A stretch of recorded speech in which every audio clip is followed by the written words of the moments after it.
soir, dans notre séquence ping-pong, je reçois Cassiopée. Elle va répondre à une critique de Yves Contasso, conseiller à la mairie de Paris, à propos de son ouvrage Le procès de Jacques Chirac, le feuilleton événement du Monde, c'était cet été, et c'est édité aux arènes. Cassiopée, bonsoir. Et que vois-je, vous êtes deux. Bonsoir. Bonsoir. Alors, qui êtes-vous, mesdames? Pourriez vous présenter? Ça sera plus simple, parce que pour moi, depuis cet été, je pensais que Cassiopée, c'était une nébuleuse, mais je ne savais pas que c'était vous. Alors, qui êtes-vous? Je suis Pascale Robert-Diard et je suis chroniqueur judiciaire au Monde.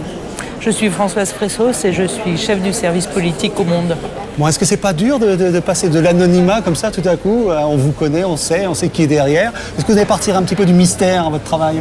Ça faisait partie du plaisir, ça faisait surtout partie de la distinction entre notre métier de journaliste, celui qu'on refait depuis la fin de ce feuilleton, et ce moment privilégié, très drôle, qui a été l'écriture de ce feuilleton. Alors ce feuilleton, il a changé de titre.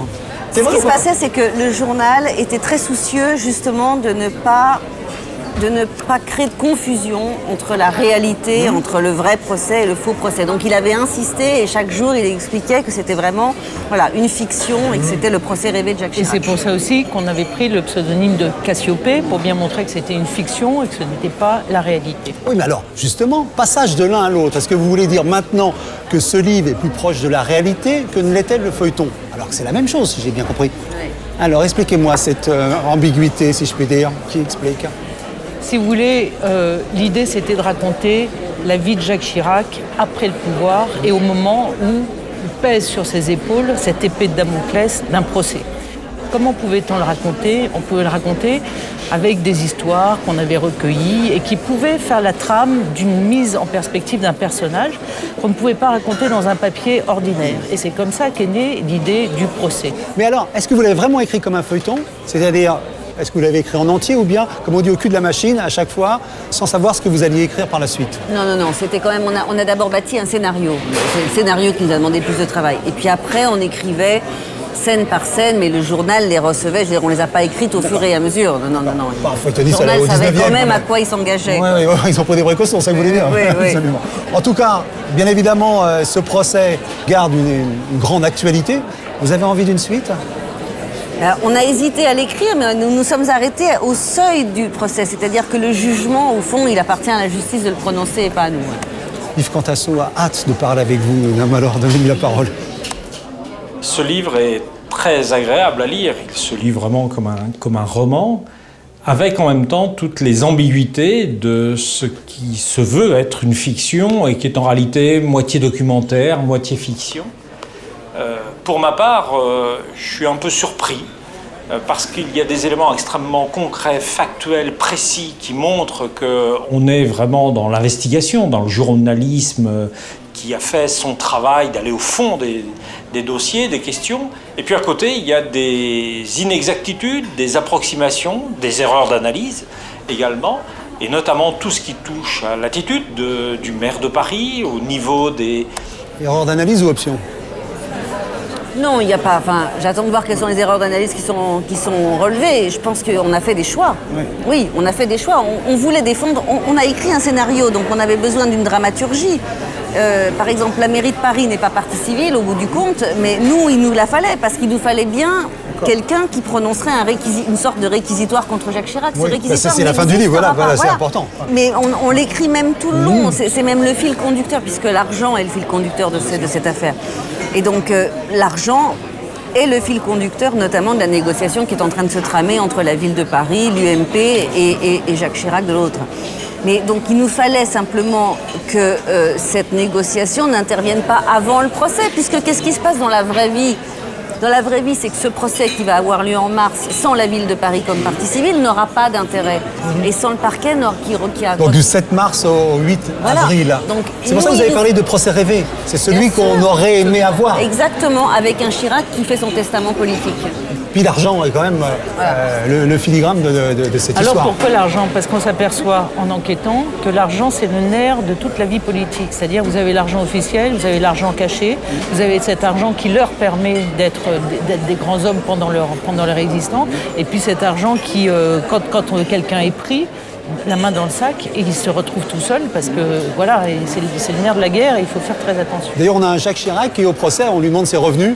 Alors il énumère toutes les pensions, on arrive à 30 000 euros, je crois, et il oublie un petit peu l'appartement qu'il a gracieusement de la part de la famille Hariri. Tout ça, vous le rappelez très gentiment, mais quand on le lit, on est parfois un petit peu assis, si je puis dire. Enfin bon. Peut-être plus complexe, c'est que c'est un livre qui est quand même fait pour les initiés. C'est-à-dire que lorsqu'on connaît ce milieu, lorsqu'on connaît un peu les travers de tel ou tel, on devine évidemment la justesse du propos et toutes les allusions à ce qui aurait pu être dit par tel ou tel. En revanche, je ne suis pas certain que si on n'est pas dans ce milieu, on puisse imaginer que tel propos serait tenu avec cette franchise, cette rudesse parfois, quelquefois aussi cette espèce de complicité. Il est vrai que dans ce... Complicité. Moi, je pense qu'il y a deux niveaux de lecture et il a raison, mais effectivement, il y a un niveau de lecture pour les initiés qui vont vérifier qu'un certain nombre de choses sont très justes parce qu'ils auront entendu telle phrase. Mais je crois que, évidemment, notre but, c'était pas de parler aux initiés, notre but, c'était de raconter la politique et de raconter les hommes politiques. Il y a des gens qui, au fond, s'en détournent, mais qui, quand on leur raconte... les hommes politiques, la violence, ces drôles de bêtes-là sont passionnés par la politique. Et c'était à cela qu'on s'adressait. Oui, on voit, parce qu'il y a un moment avec Jacques Chirac, lui qui a commis une grosse erreur en remettant en selle Nicolas Sarkozy. Il y a des éléments qui ne sont pas simplement des appréciations, il y a aussi des stratégies politiques que l'on voit apparaître. Comme on voit M. Sarkozy dire ne donnez pas d'argent à l'époque de Balladur. Des petites phrases comme ça, ou le statut de M. Barouin, qui fait partie du groupe, mais qui va quand même rejoindre le gouvernement. Alors vous avez ces réunions de copains, d'amis, dont on sent que certains préparent leur avenir et que d'autres ont renoncé. Oui, vous avez bien lu. Dans ce livre, la question de fond, des emplois fictifs, de ce que ça signifie, de l'implication pour une ville comme Paris est passée un peu à côté. La réalité des malversations, leur ampleur est quand même très largement passée sous silence. À un moment, vous dites, je crois que c'est page 39 de mémoire, la ville va réclamer 4 millions. J'aurais aimé qu'elle réclame 4 millions, elle n'en a réclamé que 2. Et en réalité, le préjudice pour Paris, c'est plusieurs dizaines de millions. Et là, votre travail d'investigation, d'un seul coup, est un peu léger, je dirais, par rapport à la réalité. Il est dit dans le livre qu'on veut... C'est-à-dire qu'on a le sentiment que pour 21 emplois, pour ceux qui ont été en tout cas établis, ça fait peu d'argent demandé. Mais enfin, ça s'est dit aussi dans... Oui, mais c'est un calcul compliqué. Enfin, franchement, on n'allait pas rentrer là-dedans. C'est un calcul entre les emplois qu'ils ont, les salaires qu'ils ont perçus, les intérêts qui ont couru depuis, etc. Et les emplois qui étaient prescrits, qui ont fait tomber le nombre de 4 millions à 2 millions. Bon, mais évidemment, je veux dire, je pense pas que vous vous seriez autant amusé si on vous avait expliqué comment on calculait les sommes des emplois et si on avait écrit le livre que M. Contasso aurait souhaité que nous écrivions. D'accord, oui, non, mais c'est simplement, on confond de projet contre projet, c'est-à-dire que M. Contasso avait envie que vous écriviez un autre livre, il le fera peut-être. Voilà. On veut faire passer, Jacques Chirac lui-même le dit, on veut me faire passer pour un vieillard et en fait, je vais montrer que je suis un lion blessé.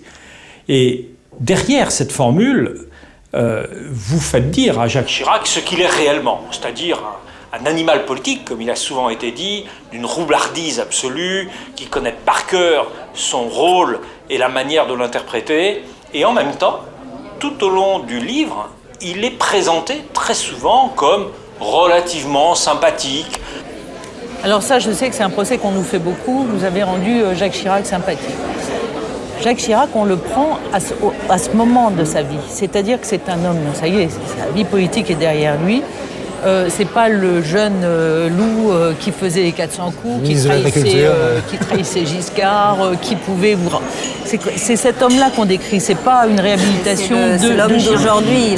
Et Contasso le reconnaît en même temps. On voit sa roublardise. Mais il est extrêmement populaire dans les sondages. De fait, je veux dire, effectivement, ce que dit Yves Contasso est amusant parce qu'il est quand même l'homme politique le plus populaire. Parce qu'on a oublié, puis parce qu'aujourd'hui c'est un vieux monsieur, il est inoffensif, je dirais, entre guillemets. Mais alors ce côté populaire, vous faites dire à Nicolas Sarkozy, ben voilà, faut rien foutre pour être populaire. Voilà, c'est la solution. Alors, c'est un autre élément qu'on a voulu raconter, c'est la différence des deux. l'impossibilité de transmettre le pouvoir, il y a toujours une rivalité. Et même la difficulté pour Nicolas Sarkozy d'être pleinement heureux dans ses habits, parce que sans arrêt, il est en train, et ça c'est pas nous qui l'inventons, sans arrêt il est en train de dire l'autre il avait rien fait, moi je fais et moi je fais. Et donc il est toujours dans une comparaison d'une sorte d'ombre tutélaire dont il n'arrive pas à se débarrasser. Oui, c'est très étrange. Et en même temps, vous faites dire à Jacques Chirac que Nicolas Sarkozy, c'est un petit. Oui. Aussi. Pas par la taille, mais par le cœur. Oui, par le cœur.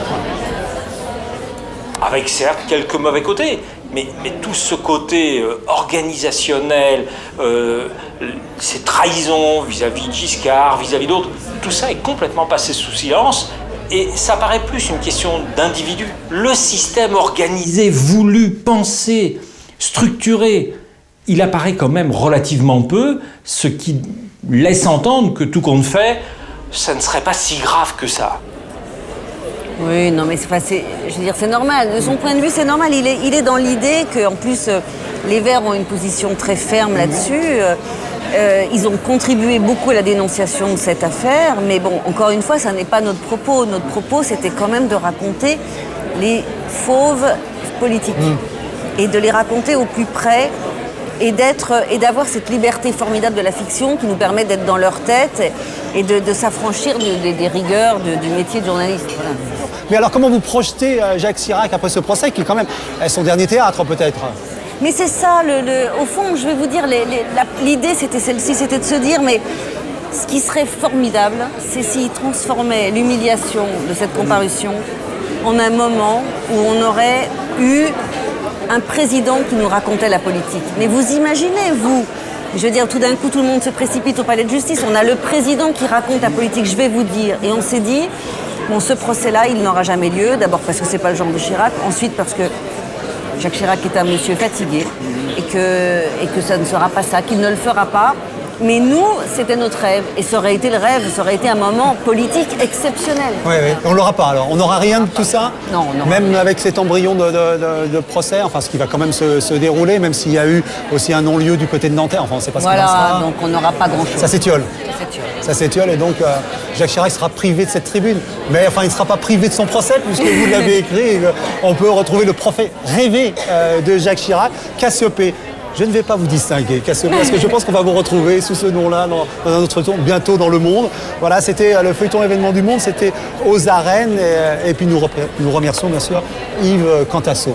Mesdames, en tout cas, merci beaucoup. Merci beaucoup. Pour ce moment. Merci beaucoup.